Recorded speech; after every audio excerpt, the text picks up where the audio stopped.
Stéphane Trifiletti. Oui, merci Monsieur le Président. Effectivement, une convention pluriannuelle classique. Donc cette CPO, un l'IFRE, donc on redonne le sigle Institut de formation et de recherche en éducation à l'environnement, est un organisme qui est partenarial et qui est d'ailleurs unique en France, hein, qui se positionne justement à la jonction entre les citoyens et les acteurs institutionnels de la transition écologique et solidaire, donc la région, l'État, les associations, les collectivités locales et les entreprises. Donc cette structure comporte 11 formateurs et se positionne en complémentarité au service des autres têtes de réseau en éducation à l'environnement et au développement durable et aux acteurs de terrain. Donc, les objectifs de cette convention s'inscrivent dans le cadre des missions d'intérêt général liées aux questions d'environnement, de développement durable et de transition qui ont été confiées à l'IFRE.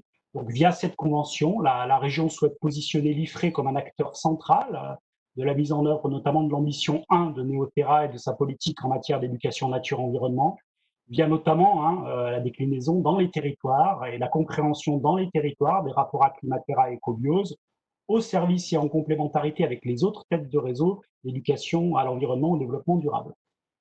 D'ailleurs, on peut déjà le dire, l'IFRE joue un rôle au niveau régional dans l'éducation aux objectifs onusiens de développement durable, les fameux ODD, Objectifs 2030. Donc l'Institut entend développer et davantage ses missions sur le territoire de Nouvelle-Aquitaine, avec deux axes principaux. Un premier axe portant sur l'accès à tous aux éléments de compréhension des enjeux environnementaux et de développement, déclinaisons diverses et complémentaires, notamment les dimensions sociales, culturelles, économiques et écologiques dans et pour nos territoires. Et puis un axe numéro 2, autour du droit à l'éducation, visant l'implication du citoyen et le développement de sa capacité à agir. L'IFRE propose par exemple une riche et innovante offre à la formation des formateurs, la formation des formateurs en éducation à la nature et à l'environnement, des méthodologies pour développer une démocratie environnementale continue et territorialisée, mais aussi une professionnalisation au service des acteurs de terrain.